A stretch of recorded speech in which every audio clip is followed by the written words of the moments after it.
ድሬዳዋ እንደሆነው አይነት አብነት በመውሰድ ይህንን አካባቢ እንደ ድሬዳዋ የማድረግ ፍላጎት በፌዴራል መንግስት በኩል አለ። ፍላጎቱ በወሳኝነት ማስተዳደር እንችላለን ከሚል የሚነሳ እንዳልሆነ በግልጽ ታያዋለህ። ምናልባት አካባቢው እንደተቆጣጠረ እነሱ እንደሚሉት በህወሓትና በትግራይ የፖለቲካ እንዲሁም የጸጥታ ልሂቃን ላይ ሰፊ ጥርጣሬ ስላለ ስለዚህ መልሰን ወደ ግጭት የሚያስገባ ሁኔታ እንዳይፈጠር የሚሉት ነገር አላቸው። ይህ የጌታቸው ረዳ ንግግር የብልጽግናው መንግስት ወልቃይትን እንደ ድሬዳዋ የማድረግ ፍላጎት እንዳለው የሚጠቁምና ለዚያም የሚሆን ሙከራ እንደነበረ የሚያሳይ ነው። እንዲያም ሆኖ አሁን እየታየ እየተሰማና እየተሞከረ ያለው ነገር ወልቃይትን እንደ ድሬዳዋ የማድረግ ሳይሆን ድሬዳዋን ራሷን እንደ ወልቃይት የማድረግ ሆኗል።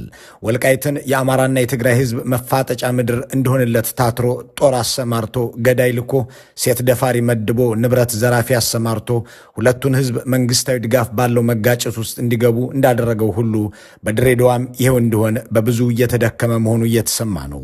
በህዝቦች መካከል ግጭት ካልተነሳ ሰውም ካልሞተ ሰላማዊ የሚባል አካባቢ ከኖረ ስልጣኑ ለአንድ ሐሙስም መሰንበት እንደማትችል ከተገነዘበ የቆየው ብልጽግና ድሬዳዋን እንደ ወልቃይት ሊያደርጋት ዋዜማው ላይ ይገኛል። ወልቃይትን አንድ ጊዜ የበጌ ምድር ነው እያለ የጎንደርን ሰዎች ልብ ለመስለብ ሲሞክር፣ ሌላም ጊዜ እናንተ የመከላከያ ልብስ ለብሳችሁ ግቡና ያዙት እያለ የመቀለን ፖለቲከኞች ሲያታልል የሰነበተው ብልጽግና ቢያንስ እስከ ቅርብ ጊዜ ድረስ ይህንን የማገደያ ቁማሩን ብዙዎች ሳይገነዘቡት እንዲቀሩ አድርጓል። እናም የአማራና የትግራይ ፖለቲከኞች ትኩረት ኢትዮጵያን ለማስተዳደር 4 ኪሎ ላይ ሳይሆን ወልቃይትን ለመቆጣጠር እዚያው እንዲሆን በርትቶ ጥሯል።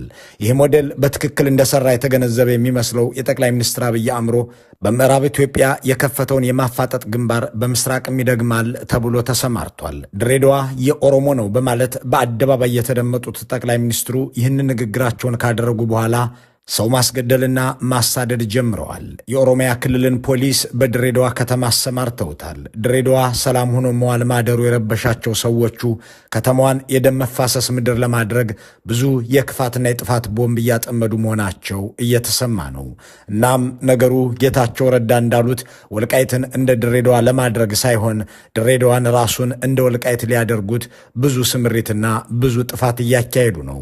ለዚህም ከሻሸመኔና አዳማ በአውቶቡስ ተጭነው መሬታችሁ ተወሰደባችሁ ይህንንም አስመልሱ ተብለው ለሰልፍ የተላኩ ሶማሌ ግዛታችንን ነጠቀም ብላችሁ ተቆጡ ስለተባሉ ሰዎች የምንነግራችኋለን። አዲሱ አረጋና አብይ አህመድ በሰጡት መመሪያ የሶማሌ ህዝብ የሚጠቀምበት አንድ የውሃ ጄኔሬተር እንዲመታ ስለተደረገበትና ይህንን ተከትሎ ታቅዶ ስለነበረው እልቂት የሰማኑን እናሰማችኋለን። በእርግጥ በትክክል ለድሬዳዋ የታሰበባት ብልጽግናዊ ክፋትና ጥፋት ምንድን ነው የሚለውን ጠይቀን የተረዳነውን ወደ እናንተ እናደርሰዋለን። አብራችሁን ቆዩም። ባለፉት 2 ዓመት ተኩል ዋና የሚባሉ የሰው ህይወት የቀጠፉ ንብረት ያወደሙ የመንግስትን ትኩረት የሳቡ 113 ግጭቶች ነበሩ። በሁሉም ክልሎች ግጭት አለ። በሁሉም ክልሎች መጋደል አለ። ትግራይ ክልል ግን የለም። እነሱም አያፍሩም። እኛ ብቻ ነን ሰላም ይላሉ። ትንሽም አያፍሩም። በእያንዳንዱ ክልል ብቻ ሳይሆን ክልል ከክልል ለምሳሌ አማራ ቤኒሻንጉል ያዋስነዋል፣ ተጋጭቷል። ኦሮሚያ ያዋስነዋል፣ ተጋጭቷል። አፋር ያዋስነዋል፣ ተጋጭቷል። ትግራይ ያዋስነዋል፣ አልተጋጨም። ይህንን ንግግር በጥንቃቄ ልብ እንበለው። የአንድ አገር መሪ የሆነ የአገሩ ክፍል ሰላም በመሆኑ ሲበሳጭ ተበሳጭቶም ሄዶ የሚበጠብጥበት ምክንያት በአጽንኦት የሚያስረዳልን ነው። ከ2013 በፊት ትግራይ ክልል የሰላም ደሴት ነበረ። በአገሪቱ ሁሉ የሚነሳው ብጥብጥም ከትግራይ የሚነሳ ተደርጎ ይሳበብ ነበር። ትራፊክ መብራት ተበላሽቶ ቀይ እንደበራ ሲቆም እንኳን ከትግራይ የመጣ ሰው ያደረገው ነው መባል እስኪቀረው ድረስ ወለጋም፣ ኢሉባቡርም፣ ጅማም ማጣየም ለሚነሳው ግጭት ከመቀሌ የሚመጣ እየተባለ ማምለጫ ይፈለግ ነበር። ጥያቄው ለምን ያ የምትሉት ነገር ሁሉ ታዲያ ትግራይን ከወጋችሁ በኋላ አልቆመም? ለምንስ ኢትዮጵያ በዓለም ሰላም ካጡ አገሮች ተርታ ግንባር ቀደሞች ውስጥ ተካተተች የሚለው አይደለም። ጠቅላይ ሚኒስትሩ ሰላም ሲሆን እንዴት እንደሚበሳጩ፣ ሰላም ሲጠፋ ደግሞ እንዴት እርክት እንደሚሉ ከዚህ ንግግራቸው በሚገባ መገንዘብ ይቻላል። እንዳሉትም ሌላውን ሌላውን የኢትዮጵያ አካባቢ እንደ ትግራይ ሰላም ለማድረግ ከመስራት ይልቅ ትግራይን ከሌላው የኢትዮጵያ ክፍል እኩል በመበጥበጥ የባሰ አድርገውታል። ከማርያም ደንገላት እስከ ወልቃይት መጨፋጨፍንና መጨፍጨፍን ፈጽመው በጄኖሳይድ ወንጀል ስማቸው የሚነሳ ሆነዋል። ጎንደርን ላለማው ስነሳ፣ ጎርጎራንም ስሰራለት፣ ጎጃም ተቃወመኝ፣ የወሎ ሙስሊምና ክርስቲያን ከጥንት ጀምሮ ሲጣላ የኖረ ነው፣ ወለጋ ቢሄድ እገደላለሁ፣ ከዚያም ጅማ ዝም አይልም። እነዚህን ሁሉ የተናገራቸው አንድ ተራ አክቲቪስት ሳይሆን በሆነ የታሪክ ጣፈንታ መሪ የሆኑ ጠቅላይ ሚኒስትር ናቸው። አሁን ደግሞ ከዚያ ተሞክሯቸው ተነስተው ጭር ሲል አልወድምም ብለው ድሬዳዋን እንደነ ወልቃይት ሊያደርጉት ተነስተዋል። ይነስም ይብዛም አንጻራዊ ሰላም ያለባትን ድሬዳዋን አኬልዳማ ሊያደርጓት ቆርጠዋል። ሶማሌና ኦሮሞ የሚል ካርዳቸውንም መዘዋል። ድሬዳዋ የኦሮሚያ ክልል አካል ነበረ በሕገ መንግስቱ። ሶማሌዎች እና ኦሮሞዎች ወንድማማች ሆነው ለብዙ ዓመት ኖረዋል። ድሬዳዋ ጋር የይገባኛል ጥያቄና ክርክር ተፈጠረ። ሲፈጠር በኢህአደግ ዘመን በዚህማ አንጨቃጨቅም፣ ድሬዳዋ ከኦሮሚያ ይነጠልና ለፌዴራል መንግስት ይሁን፣ ሶማሌ አንዱን ተርም ከንቲባ ይሁን፣ አንዱን ተርም ኦሮሞ ከንቲባ ይሁን ብለው አስማሙ። ይሄ ግን ሕገ መንግስት ላይ የለም። ይህንን አስተያየታቸውን የሰማች አንድ የቀድሞ የኢጋድ ባልደረባ እንዲህ ትላለች። በሕገ መንግስቱ ድሬዳዋ የኦሮሚያ አካል ነበር የሚለውን ንግግራቸውን የሰማ ሰው ቀኝ እጃቸውን ከፍ አድርገው የማሉበትን ሕገ መንግስት ምን እንደሚል እንኳን አያውቁም ብሎ ቢጠይቅ ስህተት ሰርቷል። ጠቅላይ ሚኒስትር አብይ ሕገ መንግስቱ ድሬዳዋ ከተማን በኦሮሚያ ውስጥ አድርጎ ያካለለ ሰነድ እንዳልሆነ፣ ድሬዳዋ የኦሮሚያ ነች የሚል ድንጋጌ ከ106ቱም የሕገ መንግስቱ አንቀጾች ላይ በአንዱም ቦታ እንደሌለ እስካሁን አያውቁም ማለት በእርግጥም መሳት ነው። የእሳቸው ዋና ትኩረት ማጋጨትና ደም ማፍሰስ የሚያስችለኝ ስስ ወይም ሴንሲቲቭ አጀንዳ የት ነው የሚለው ነውና በሕገ መንግስቱ የኦሮሚያ ነች ካሉ በኋላ ያነሱት ነገር ላይ ማተኮር ይበጃል። ሶማሌዎችና ኦሮሞዎች የይገባኛል ጥያቄና ክርክር ፈጠሩ። ከዚያም ድሬዳዋ ከኦሮሚያ ይነጠላል ተባለ አሉ። በእርግጥም አደገኛው ንግግር ያለው እዚህ ጋር ነው እያለች ትቀጥላለች። በእርግጥም እዚህ ንግግር ውስጥ ያለው አብይ አህመዳዊ የእልቂት አዋጅ ኦሮሞ ሆይ ድሬዳዋን በሕገ መንግሥት ያገኘሃትን ከተማህን ለሶማሌ የሰጠብህ ኢህአዴግ ነውና ትገባሃለች። እናም ወደ ድሬዳዋ ዝመት፣ በድሬዳዋና ሶማሌ ሕዝብም ላይ ተነስ የሚል ነው።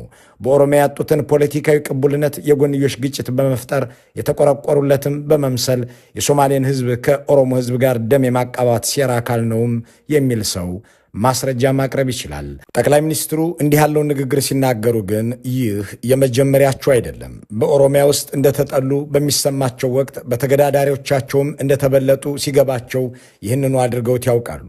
በስልጣናቸው የመጀመሪያ ዓመት በዚያ የመንጋነትና አገር የማጥፋት ዝግጅት ወቅት ከኦሮሚያ በኩል ያላቸው ድጋፍ እየተሸረሸረ በጎንደርና ባህር ዳር ደግሞ እየደመቀ መጣ። ከሳቸው ይልቅ ሌሎች የኦሮሚያ ፖለቲከኞች በኦሮሚያ ክልል ውስጥ ተቀባይነታቸው እያየለ እንደሆነ ሲያውቁ የክልሉን ሕዝብ ስሜት እገዛበታለሁ ያሉበትን ንግግር አደረጉ። ንግግራቸው ድሬዳዋ የኦሮሚያ ነች የሚል ነበር። የተናገሩት ግን አዲስ አበባ ወይም እዚያው ኦሮሚያ ክልል ውስጥ ሆነው ሳይሆን ወልቃይት የኛ ነውና ልናስመልሰው የሚገባ ነው ብለው ከፊት ለፊታቸው ለተቀመጡት ግለሰቦች በጎንደር ከተማ ነበር። በዚያን ወቅት ወልቃይትን እንደ ድሬዳዋ ማድረግ እንደሚቻል የሚያብራሩ መስለው ድሬዳዋ በኢትዮጵያ ሕገ መንግሥት የኦሮሚያ አካል ናት አሉ። በዚያን ወቅት ግን አጀባቸው ብዙ ነበርና ልብ አልተባሉም። ኦሮሚያ ምሳሌ እንዲሆናችሁ ድሬዳዋ በኢትዮጵያ ሕገ መንግሥት የኦሮሚያ አካል ናት፣ የኦሮሚያ ክልል ናት። ድሬዳዋ የሚባል ከተማ በሕገ መንግሥት የለም። አዲስ አበባ ነው ያለው እንጂ ድሬዳዋ የሚባል ከተማ የለም። በኋላ እንደዚህ ጥያቄ የከረከረ ሲሄድ ሕገ መንግሥት ሳይሻሻል ድሬዳዋ ራሱን የቻለ ከተማ ነው። ድሬዳዋ በኢትዮጵያ ሕገ መንግሥት የኦሮሚያ ነች ይሉና እንደገና ተመልሰው ድሬዳዋ የሚባል ከተማ በሕገ መንግሥቱ አይታወቅም የሚለው ንግግራቸው ፍጹም የተቃረነ መሆኑንም ሆነ ድሬዳዋ በሕገ መንግሥቱ አይታወቅም እያሉ በሕገ መንግሥቱ የኦሮሚያ ነው ማለት ምን የሚሉት ነገር ነው የሚል ጥያቄ መሰንዘሩን እንትወው። አስበውበት ለግጭት ካለው አዋጭነት አንጻር አይተውት የተናገሩት ነውና ዓላማቸው ላይ እናተኩር። የኦሮሞ ተቆርቋሪ ነው ለመባል ይህንን ሲናገሩ ወለጋ ላይ የሚገደል ኦሮሞ፣ ሆሮ ጉዱር ላይ እንደወጣ ለቀረ አባት፣ ምዕራብ ሸዋ ላይ ልጆቿን ለተነጠቀች እናት፣ ድሬዳዋ እንኳን የኦሮሚያ የማሌዥያስ ቢሆን ምኗ ነው? አንድ ለኦሮሞ የሚቆረቆር ግለሰብ የመጀመሪያ ስራው ኦሮሞን መግደልና ማጋደል ማቆም አይደለምን? ኦሮሞን ከጎረቤቶቹም ሆነ ከአጠቃላይ የአገሪቱ ሕዝብ ጋር በሰላም እንዲኖር የሚያደርግ ስራ መስራት አይደለምን ብሎ መጠየቁን ስንቀጥል ይህ የኦሮሞና የሶማሌን ሕዝብ የማጋጨት ስር የሰደደ የጥል ውቃቢያቸው የከረመ መሆኑን ለማሳየት ወደ ነሐሴ 6 2009 ዓ.ም መመለስ ይኖርብናል። የመረጃው ምንጭ የራሱ የብልጽግና የቀድሞና የአሁን ባለስልጣናት ናቸው። በዚያ ሰሞን አብይ አህመድ የኦሮሚያ ክልል ምክትል ርዕሰ መስተዳድር፣ አዲሱ አረጋ ቂጤሳ ደግሞ የክልሉ ካቢኔ አባልና የኮሚኒኬሽን ቢሮ ኃላፊ ነበሩ። ያ ጊዜ ኦህዴድ የራሱን መንግስት ገልብጦ ኃይለማርያምን ስልጣን ሊነጥቅ የሚያስጨንቅበት አመፅ በኦሮሚያ እያካሄደ ያለበት ወቅት ነበር። ይህንን ለማስደረግ ከተመረጡ ስልቶች መካከልም የኦሮሞን ህዝብ ከሌሎች ጋር ማጋጨት የሚለው አንዱ ነበርና ተግባራዊ ይሆን ዘንድ ከተመረጡ ጎረቤቶች አንዱ ሶማሌ ክልል ሆነ። በዚህ ጊዜ ነበር የኦሮሚያ ልዩ ኃይል በአብይ አህመድና አዲሱ አረጋ ትዕዛዝ በሞያሌ ከተማ በሶማሌ ክልል ወገን ባለው ክፍል ላይ ጥቃት እንዲሰነዝር በሌሊት ያስደረገው። በወቅቱ የነበረውን ሁኔታ የሚያስታውሱ አንድ የቀድሞ ባለስልጣን ጥቃቱ የፖሊስ ወይም የልዩ ኃይል ጽሕፈት ቤት ላይ የተከፈተ ሳይሆን የከተማው ህዝብ በሚገለገልበት የመጠጥ ውሃ ማንቀሳቀሻ ጄኔሬተር ላይ ነበር ይላሉ። ይህም ሆን ተብሎ የሶማሌ ህዝብ እንዲጎዳ ደግሞም የኦሮሞ ህዝብ አጠቃኝ ብሎ እንዲነሳ ለማድረግ እንደነበረ ይገልጹና ነገሩ እንዳሰቡት ሆኖ ግጭት ተባባሰ ይላሉ። ይህ በምስሉ ላይ የሚታየው የተባበሩት መንግስታት ኦቻ ሪፖርት እንደሚለውም በ601 ቦታዎች ሶማሌዎችና ኦሮሞዎች ተጋጩ። በርካቶችም ከሁለቱም ወገን ተፈናቀሉ። የኦሮሚያ ልዩ ኃይል የሶማሌ ተወላጆችን ለዘላለም ከኖሩበት ቦታ ነቅሎና ንብረታቸውን ነጥቆ አፈናቀለ። ከዚያን ጊዜ ጀምሮ ማለትም ከ2009 የመጨረሻ ወራትና ከ2010 የመጀመሪያ ሰሞናት አንስቶ የተፈናቀሉት 93870 ሶማሌዎች እስካሁን ኮሎጂ ተብሎ በሚጠራ የተፈናቃይ ካምፕ ውስጥ ይገኛሉ። አሁን ግን ቁጥራቸው ጨምሮ በመቶ ሺዎች ሆኗል ይላል ከ7 ወራት በፊት ወደ ቦታው ሄዶ የነበረው የኢንተርናል ዲስፕሌስመንት ሶሉሽንስ ፈንድ ዘጋቢ።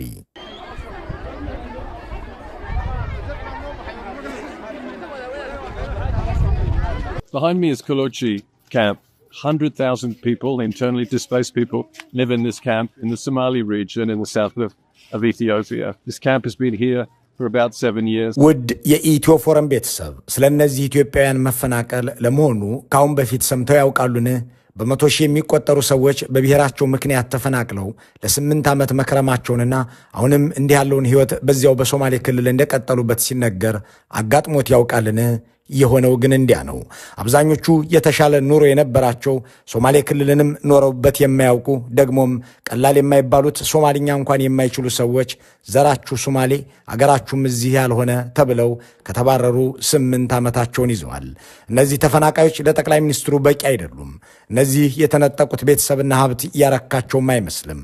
እናም ድሬዳዋን እንደ ወልቃይት በዚያ በምዕራብ ኢትዮጵያ የሞከሩትና ለጊዜውም ቢሆን የተሳካላቸው የመሰላቸውን አጀንዳ በምስራቁ የአገሪቱ ክፍል ደግመውት ለማየት የድሬዳዋን ካርድ መዘዋል። የድሬዳዋ ከተማ የኦሮሞ ነች የሚለውን የወሩን ንግግራቸውን ከማድረጋቸው በፊት በክረምቱ መጨረሻ በሽመልስ አብዲሳ በኩል አንድ ደም አፋሳሽ ሙከራ አድርገው ነበር።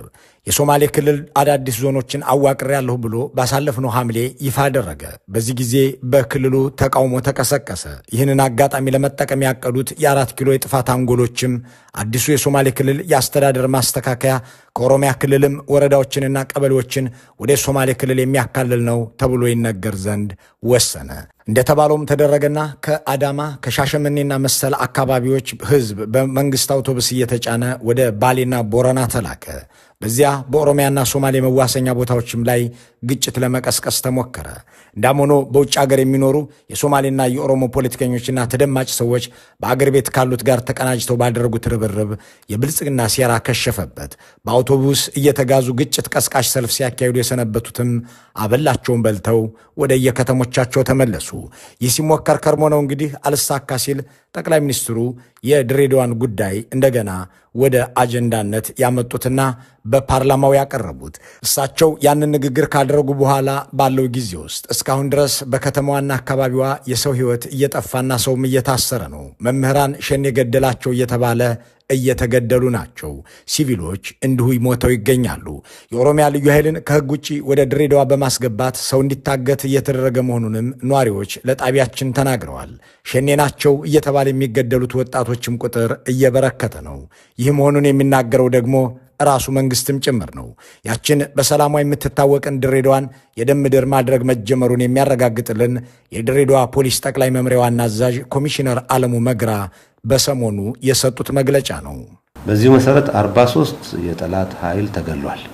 25ቱ ደግሞ በተማረኩና እጅ ሰጥቷሉ ማለት ነው። ስለዚህ እንግዲህ በአጠቃላይ እዚህ ገባ ጠላት ወጥቷል ማለት አይቻልም። ሰዎቹ ድሬዳዋን እንደ ወልቃይት ሊያደርጉት አስበዋል ወይም ወስነዋል ሳይሆን ወደ ተግባር ገብተዋል የሚያስብለውም ይህ ነው። ደም ማፍሰስን የሚወደው የውጊያው ቃቢያቸው ህዝቦችን ካላጋጨ የገዛ የማይመስለው አመላቸው ሁለቱንም ወገኖች እንዲህ ባለ መልኩ መግደል ጀምረዋል። የአፋርንና የሶማሌን ህዝብ ከ2011 የበጋ ወራት ጀምረው ለ6 ዓመታት ያዋጉት እነዚሁ ሰዎች አሁን ደግሞ የሶማሌንና የኦሮሞን ህዝብ ድሬዳዋ ላይ ተጋጠም እያሉት ነው። ዳሞኖ ህዝቡ እየተባበራችሁ አይደለም። ይህንን የተደቀነ ሴራ በመገንዘብ የሚሞቱ ሰዎችንና የሚጠፉ ንብረቶችን የሚበጣጠስን ማህበራዊ ግንኙነት ማዳን የፖለቲካ ኃይሎች ሁሉ ግዴታ ግን ሊሆን ይገባዋል። መልካሙን ሁሉ በመመኘት በዚሁ እንሰናበታለን።